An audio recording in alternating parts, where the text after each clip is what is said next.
If you look at a history book or, a political campaign or even just like a hostile corporate takeover, Right. there's this one psychological tactic that works almost every single time when you want to ruin an opponent. Oh, absolutely. You don't actually have to attack their policies. You don't even have to critique their products. All you have to do is plant a seed of doubt about who they fundamentally are. Yeah, you just twist their motives. You paint them as calculating or cruel or just kind of waiting for a moment of weakness to exploit. Exactly. Yeah. Because once that narrative of, well, character assassination takes root in the public mind, it becomes incredibly difficult to uproot. It really does. The defensive position is always the hardest to play in PR. Yeah. Largely because human psychology just tends to hold on to fear and suspicion much more tightly than it holds on to trust. I mean, we are evolutionarily wired to remember the threat, right? Which brings up a really fascinating premise for you all today. What if that specific tactic wasn't just used in politics or business? What if the greatest character assassination in history was actually a cosmic one? It's a wild thought. It is. So today, we're taking a deep dive into the first chapter of a book called Steps to Jesus. Which is a modern adaptation of a classic theological text, for those who might not know. Right. And our mission today is to unpack a really profound paradigm shift that's presented in this material.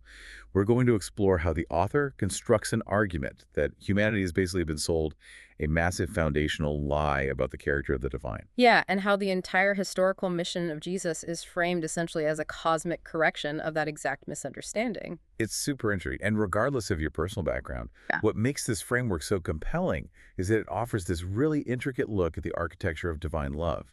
It really does. It proposes a cause and effect relationship regarding God's love and the sacrifice of Christ that completely reverses the traditional narrative that, a lot of people are familiar with. Totally.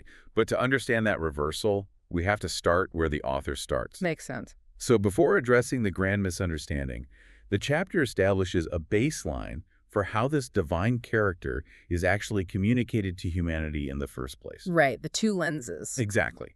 The argument points to two primary lenses, the natural world and the written word, specifically the Bible.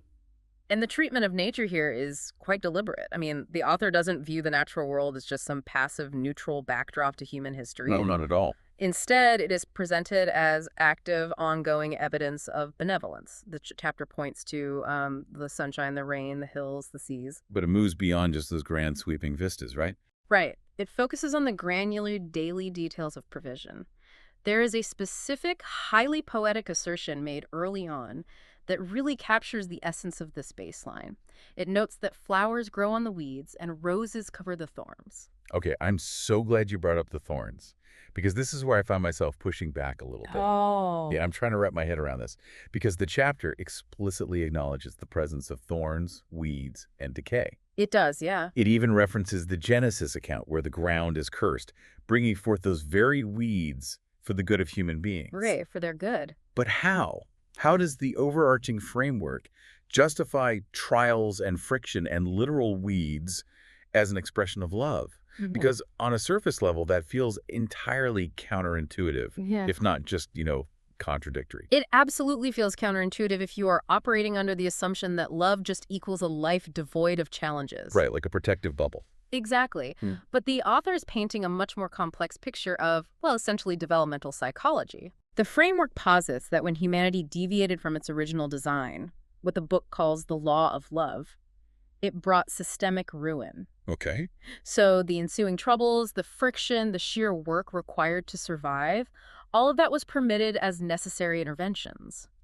The argument is that this friction is required to lift men and women out of that ruin and degradation. I see. It acts as a catalyst for resilience and growth. So it's framing hardship not as a petty, vindictive punishment from some frustrated deity, Right. but as an uncomfortable developmental tool. It kind of makes me think of reading a beautifully written love letter versus experiencing the sender's actions in real life. Oh, that's a great analogy. Like, you can read that someone loves you, but if they step in and let you experience the natural consequences of a poor decision so you actually learn rather than just shielding you indefinitely, that's a different kind of love. Exactly. But the crucial caveat the author makes is that this friction is always padded with hope. The roses on the thorns. Yes. That is the theological purpose of the roses covering the thorns, or, the birds continuing to sing. The assertion is that we don't live in a world of pure, unadulterated sorrow. Right. We live in a world where even the consequences of systemic mistakes are intertwined with evidence of tender care. And you see a really similar subversion of expectations in how the chapter describes the second lens, the written word. Oh, definitely. There's this fascinating breakdown of the story of Moses in the book of Exodus. Moses essentially asks the divine, "Show me thy glory." Which is a bold request. Right. Now, if you look at the ancient Near Eastern context, when a deity shows its glory, you expect a terrifying demonstration of raw power. Like a mountain splitting in half or twice. Exactly. A localized earthquake, something that establishes dominance. But according to the text, the response is, "I will make all my goodness pass before thee." The author makes a very pointed semantic argument there. By equating glory directly with goodness, compassion, patience, and faithfulness, the text completely redefines omnipotence. It really does. It suggests that infinite power is secondary to infinite character. The baseline reality being built here, through both the natural world and the scriptural record, is one of constant, patient benevolence rather than just, sheer wattage. Which forces a massive question for you as the reader. Yeah. If we buy into this premise, if the evidence of a loving, patient God is overwhelmingly abundant in every blade of grass and in the core texts, how did humanity end up with a cultural archetype of a terrifying, angry deity? It's the big paradox. Why is the default assumption for so many people just fear of divine retribution? Well, this is where the concept of the deliberate deception is introduced. The smear campaign. Exactly. The framework argues that an opposing force described as Satan, the enemy of good, ran a highly successful systemic smear campaign against the divine character. Okay, so what was the goal there? The strategic goal was to distort human perceptions so fundamentally that people would look upward with terror, viewing God as hard, unforgiving, and primarily punitive. The phrase used in the chapter is a severe judge without pity. Yes, that exact phrase. It paints this psychological image of a divine surveillance state, like just pacing the floors of heaven, waiting for a human being to trip up so the hammer can be dropped. Think about the sociological and psychological implications of that image, though. If you genuinely believe you are being monitored by an infinitely powerful entity who wants to catch you failing, your entire spiritual and moral life becomes rooted in anxiety. Oh, 100%. Your actions aren't driven by genuine morality, they are driven by performance and avoidance. They're trying to stay out of trouble. Right. The author understands that you cannot authentically love an entity you are fundamentally terrified of. You can only try to appease them. And appeasement is a very shallow, fragile foundation for any relationship. I am struggling with the mechanics of this, though. Let's say someone ran a massive smear campaign against me, spreading rumors that I was a cruel, vindictive person. If I had infinite power, I wouldn't just sit back. I would issue a cosmic press release. I would write a message in the stars or speak with a voice that chased the planet and say, "Hey, everyone, the severe judge narrative is completely false." Right, just clear it up instantly. Yeah. Why does a cosmic being allow a PR disaster of this magnitude to fester for centuries? It is a phenomenal question, and it strikes at the core of the author's philosophical argument about the nature of power versus the nature of love. Okay, unpack that for me. The framework suggests that God did explicitly clear the air, but the method had to match the message. A louder thunderstorm, a booming voice from the sky, or rearranging the stars, those are demonstrations of sheer, unadulterated power. And as we established with the Moses story, power only proves dominance. Oh, I see. It doesn't prove affection. Exactly. To truly counter a deeply ingrained fear-based narrative about your character, you cannot just assert it from a distance. You have to demonstrate it relationally on the exact same level as the people who are afraid of you. Wow. So the method chosen wasn't an event, it was a person. Yes. That completely reframes the historical mission of Jesus within this text. It changes everything about how you read it. He isn't presented just as a moral teacher or a worker of supernatural miracles. He is framed as a physical, interactive counter-narrative. Right. It makes me think of, well, imagine two nations at the brink of war. Okay. The media in Nation A has spent decades pumping out propaganda that Nation B is warmongering, cruel, and despises foreigners. If Nation B wants to change that narrative, dropping informational leaflets from an airplane won't work. The people won't trust the source. Right. They would assume the leaflets are just a trick. Yes. So instead, Nation B sends an ambassador. but not an ambassador who stays in a fortified embassy. Right, not someone distant. They send someone who lives in the poorest neighborhoods, Yeah. speaks the local dialect, eats at their tables, and physically embodies the antithesis of the propaganda. That analogy perfectly captures the mechanism the author is describing, and the text highlights very specific, intimate sociological details about how Jesus operated in this ambassadorial role to dismantle the propaganda. Like what? Well, for instance, it notes his approach to human frailty. He didn't scold people for their weaknesses. He spoke the truth, but the delivery mechanism was always rooted in love. Yeah. And when he was forced to speak sharply against hypocrisy or systemic cruelty, the author emphasizes a crucial emotional detail. There was sadness in his voice, not vindictive anger. The focus on sadness over anger is deeply profound to me. It implies he wasn't trying to score debate points or flex his moral superiority. Not at all. He was grieving the disconnect, grieving the fact that these people were so trapped in the severe judge mindset that they couldn't see reality. Furthermore, the text points out the physical and societal impact of his presence as proof of character. Right, the healing. Yeah, and it mentions entire villages where, after he passed through, there was not one single cry of pain left because he had systematically healed the inhabitants. That's incredible. It also highlights a telling societal metric. The poorest, most marginalized outcasts weren't afraid to approach him, and children naturally wanted to climb on his knees. And kids are the ultimate lie detectors. Exactly. From a purely psychological standpoint, children are highly intuitive regarding adult hostility. You do not climb on the knees of a severe, unforgiving judge. No, you avoid them at all costs. Which brings us to the ultimate thesis statement of this entire section of the book. The big quote. When one of the disciples explicitly asks Jesus to show them the Father, essentially asking for that cosmic press release, that display of raw power we talked about earlier, Jesus replies, "Whoever has seen me has seen the Father." It's such a definitive statement. He is claiming to be the high-definition, uncorrupted picture of the divine character.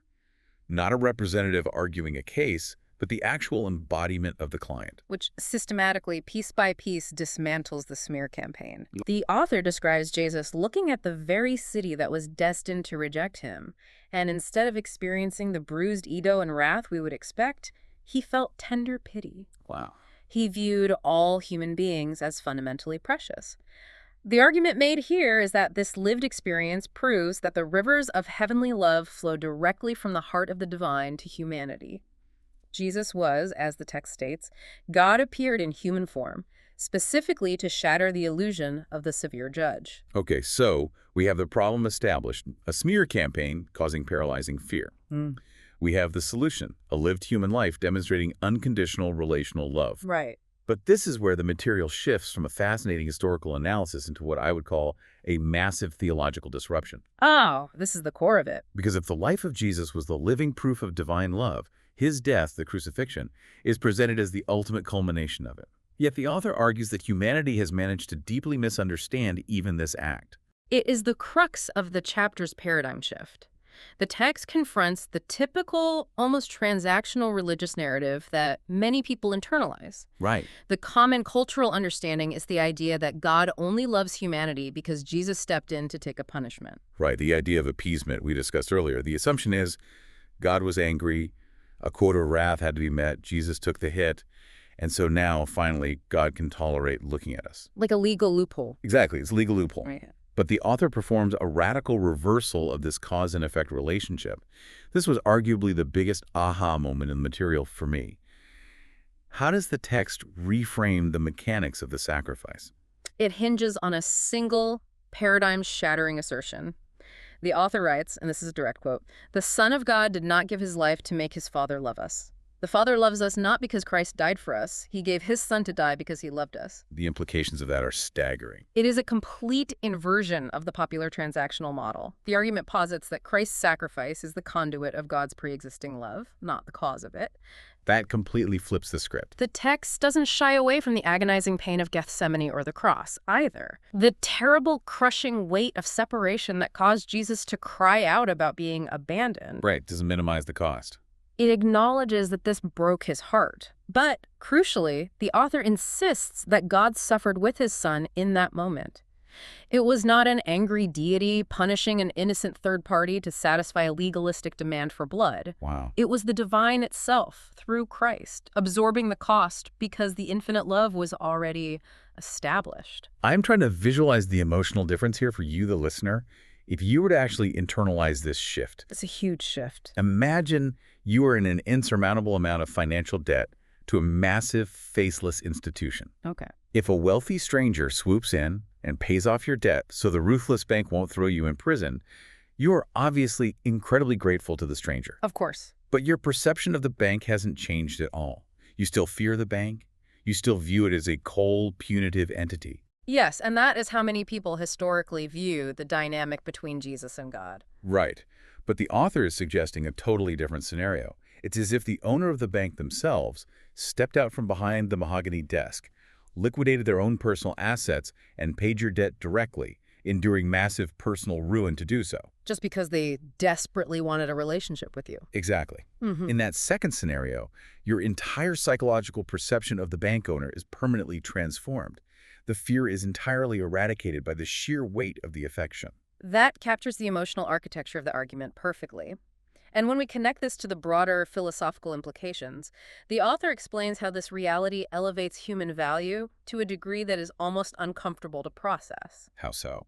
Because the divine poured out this infinite love by taking on human nature and absorbing that cost, human beings are elevated from the status of pardoned criminals to become, in the text's specific phrasing, children of God. The psychological distance between a pardoned criminal and a valued child is an absolute chasm. It really is. A pardoned criminal is tolerated.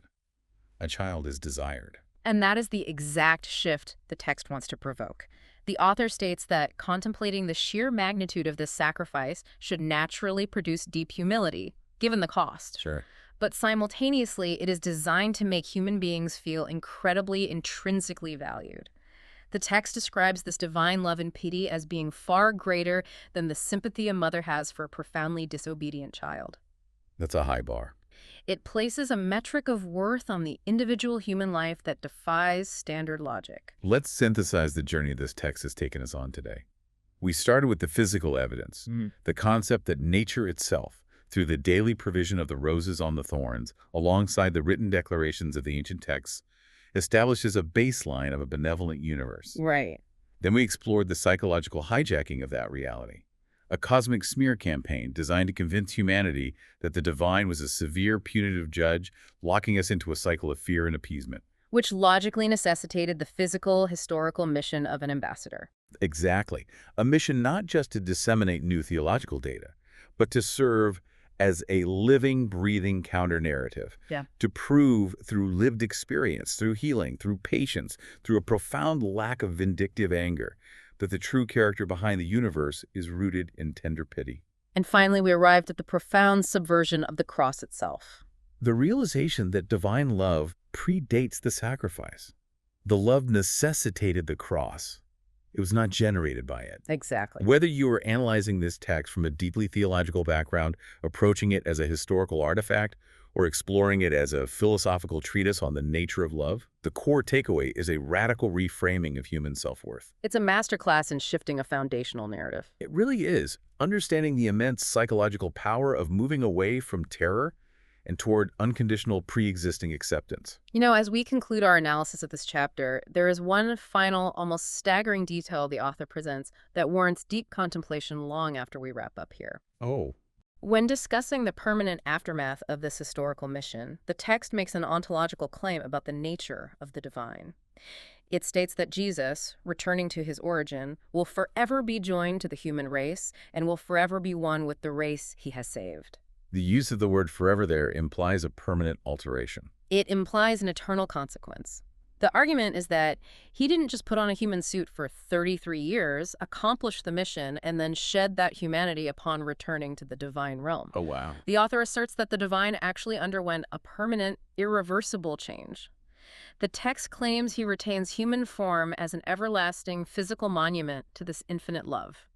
He stands, according to the author, as a brother in human form for eternity. to consider the philosophical weight of that idea, that the creator of the universe didn't just execute a brilliant PR campaign to fix a broken reputation, Right. to permanently dispel the severe judge narrative. The divine actually absorbed the human experience into its own eternal identity. It's like the CEO didn't just visit the factory floor, they permanently became an employee to prove the solidarity was real. That's exactly it. The implications of an infinitely powerful being choosing permanent transformation out of pure affection. That is a staggering architecture of love for you to mull over today. Until next time.